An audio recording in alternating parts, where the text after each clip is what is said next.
Carlo Ancelotti যদি ব্রাজিলের হয়ে বিশ্বকাপ জিততে পারে এটা হবে বিশ্ব রেকর্ড। কেন, কি কারণে, কিভাবে, সবকিছু নিয়ে আজকে এই ভিডিওতে আলোচনা করব।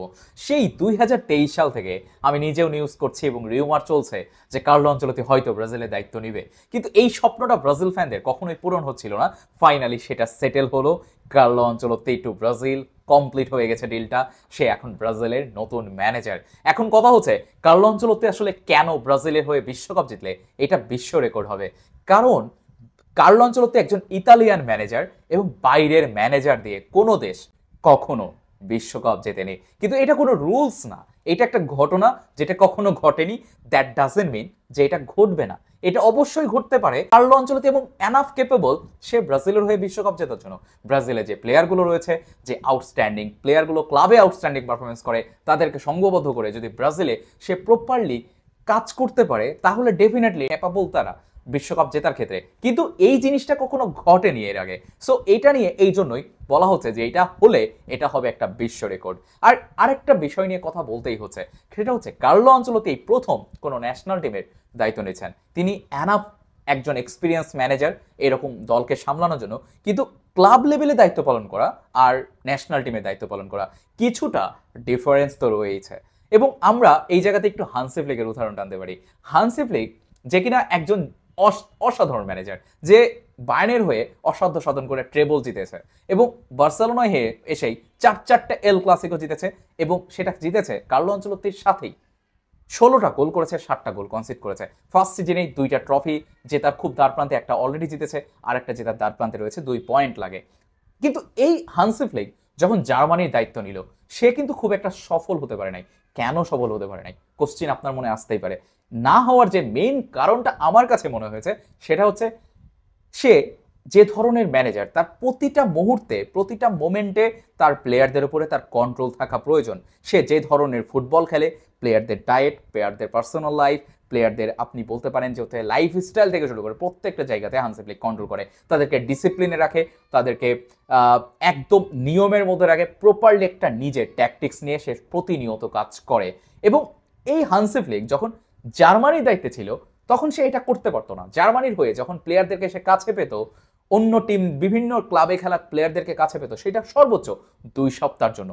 2 সপ্তাহে আসলে আপনি চাইলেও নিজের প্রপার যে পরিকল্পনা রয়েছে সেটাকে আপনি এস্টাবলিশ করতে পারবেন না। আর প্লেয়ারদের সাথেও একটা রিলেশন বিল্ড আপ করতে একটু সময় প্রয়োজন, সেই সময়টা কিন্তু হান্সি ফ্লিক পায়নি। আর হান্সি ফ্লিকের যখন জার্মানি দায়িত্ব নিয়েছিল তখন জার্মানির টিমটাও আসলে নড়বড়ে অবস্থানেই ছিল, প্রপার কোনো স্ট্রাইকার ছিল না। সো এই কারণে হান্সি ফ্লিকের উদাহরণটা টানা হয়ে থাকে। কার্লো আনচেলত্তির ক্ষেত্রে ব্যাপারটা ডিফারেন্ট। কার্লো আনচেলত্তি আসলে ব্রাজিলের যে দায়িত্ব নিচ্ছে, এখানে আপনার ফার্স্টেই যেটা মাথায় রাখতে হবে, আপনাকে অধৈর্য হওয়া যাবে না, ওভার এক্সপেকটেশন রাখা যাবে না। কার্লো আনচেলত্তিকে ব্রাজিল নিয়ে আসছে 2030 সাল পর্যন্ত। 30 পর্যন্ত যদি আপনি নিয়ে আসেন একজন ম্যানেজারকে, আপনাকে তাকে ট্রাস্ট করতে হবে, তাকে বিশ্বাস করে তার যে প্রজেক্টটা সে বিল্ড করতে চাচ্ছে এই প্লেয়ারদেরকে নিয়ে, সেটা তাকে বিল্ড করতে দিতে হবে। কারণ সে ইনিশিয়ালি এসেই কোন প্লেয়ার বেস্ট, কোন প্লেয়ার দিয়ে তার সে ট্যাকটিক্সকে প্রপার ওয়েতে ইউটিলাইজ করতে পারবে, এইটা আপনি অল্পেই আশা করতে পারেন না অনেক বেশি কিছু। তাকে সময় দিতে হবে গুছিয়ে নেওয়া টিমটাকে। সে যথেষ্ট এক্সপিরিয়েন্স একটা ম্যানেজার, তার খুব বেশি সময় প্রয়োজন হবে এটাও আমার মনে হয় না, কিন্তু সময় তো অবশ্যই তার প্রয়োজন হবে। এবং প্লেয়ারদেরকে সে খুব লম্বা সময়ের জন্য কাছে পাবে না। এবং কেউ আসবে আর্সেনাল থেকে, কেউ আসবে ইউনাইটেড থেকে, কেউ আসবে রিয়াল থেকে, কেউ আসবে বার্সা থেকে, কেউ আসবে আটালান্টা থেকে, বিভিন্ন ক্লাব থেকে ডিফারেন্ট ডিফারেন্ট ট্যাকটিক্সের ডিফারেন্ট ডিফারেন্ট ওয়েতে ফুটবল খেলা প্লেয়াররাই কিন্তু কার্লোর আন্ডারে আসবে এবং 2 সপ্তাহ 3 সপ্তাহ ম্যাক্সিমাম থাকবে এবং তারপরেই তাকে চলে যেতে হবে তার ক্লাবে। সো বেশি সময় কার্লো আনচেলত্তি আসলে প্লেয়ারদেরকে কিন্তু কাছে পাবে না, যেটা ক্লাব লেভেলে এতদিন সে পেয়েছে। আর ক্লাব লেভেলে আপনি কোনো পজিশনে আপনার বেস্ট প্লেয়ার পাচ্ছেন না, আপনি চাইলে অন্য ক্লাব থেকে বেস্ট আপনার চয়েস মতো একটা প্লেয়ারকে নিয়ে আসতে পারেন। কিন্তু ন্যাশনাল টিমে আপনাকে নিজের যে ন্যাশনালি প্লেয়ারগুলো রয়েছে তাদের মধ্যে থেকেই বেস্ট ভার্সনটা চয়েস করতে হবে এবং তাকেই ব্যবহার করতে হবে আপনার বেস্ট ওয়েতে। এবং ব্রাজিল এটার জন্য আইডিয়াল, তাদের কাছে অপশনের আসলে এই মুহূর্তে অভাব নাই।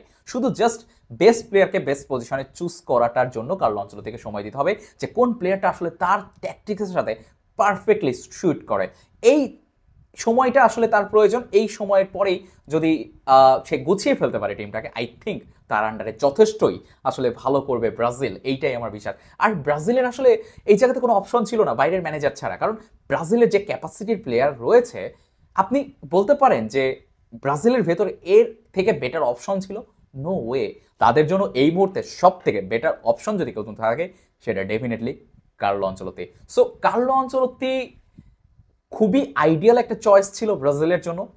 এইটা ভেবে আপনার হতাশ হওয়ার কোনো রিজন নাই যে বাইরের ম্যানেজার নিয়ে আসলে কোনো দল কখনো বিশ্বকাপ জেতেনি, রেকর্ড করাই হয় আসলে এই রেকর্ড ভাঙার জন্য। সো কার্লো আনচেলত্তি প্রবাবলি এই রেকর্ডটা ভাঙতে পারেও, কিন্তু আমার জাস্ট কথা হচ্ছে অধৈর্য না হয়ে ম্যানেজারকে সময় দিতে হবে গুছিয়ে ওঠার, এবং তাহলেই হয়তো সাকসেসটা আসতে পারে।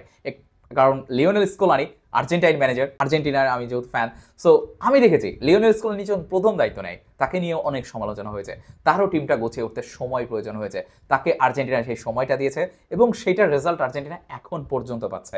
এবং আর্জেন্টিনার কতটা সফল স্কলানির আন্ডারে এটা আপনি দেখতে পাচ্ছেন, কিন্তু স্কলানি কিন্তু শুরুতে সেই সাকসেস পায়নি, তাকে সময় দিতে হয়েছে। এই সময়টা কার্লোরও প্রয়োজন হবে, এবং তবেই হয়তো কার্লো আনচেলত্তি দেন ব্রাজিলের ন্যাশনাল টিমের হয়ে সাকসেসের মুখ দেখতে পেতে পারে। আর কার্লো আনচেলত্তির এই ডিলটার পিছে কিন্তু হিউজ একটা ক্রেডিট আছে নেইমারের, মানে নেইমারের বাবার একটা অবদান রয়েছে, সিবিএফ প্রেসিডেন্ট তার একটা অবদান রয়েছে, রদ্রিগেজ যে ফার্নান্দো রদ্রিগেজ নাম ভুলে গেছি আমি, যাই হোক তার একটা হিউজ অবদান রয়েছে। সে তাকে রিমুভ করার একটা চলতেছিল, কাহিনী চলতেছিল, সেটা যদি হয়ে যেত তাহলে কিন্তু আবার কার্লো আনচেলত্তি এখন ম্যানেজার হইতো কিনা একটা ডাউট আছে। কিন্তু ফাইনালি সে টিকে গেছে এবং কার্লো আনচেলত্তিও ব্রাজিলের ম্যানেজার হচ্ছে এবং রেকর্ড একটা স্যালারিতে হচ্ছে। সো আপনার কি মনে হয়? আপনি যে ফুল ভিডিওটা দেখলেন, আপনার ওপিনিয়ন কি কমেন্টস করে জানাবেন। এত লম্বা একটা ভিডিও যদি আপনি দেখে থাকেন তাহলে আপনি রিয়েল ব্রাজিল ফ্যান এবং আপনার ডেফিনেটলি আমার কথা ভালো লাগে, দ্যাটস ওয়াই আপনি এতক্ষণ দেখছেন এবং কমেন্টস করবেন যে আপনি হ্যাঁ ফুল ভিডিওটা দেখছেন, আমি রিপ্লাই করার চেষ্টা করবো। ধন্যবাদ।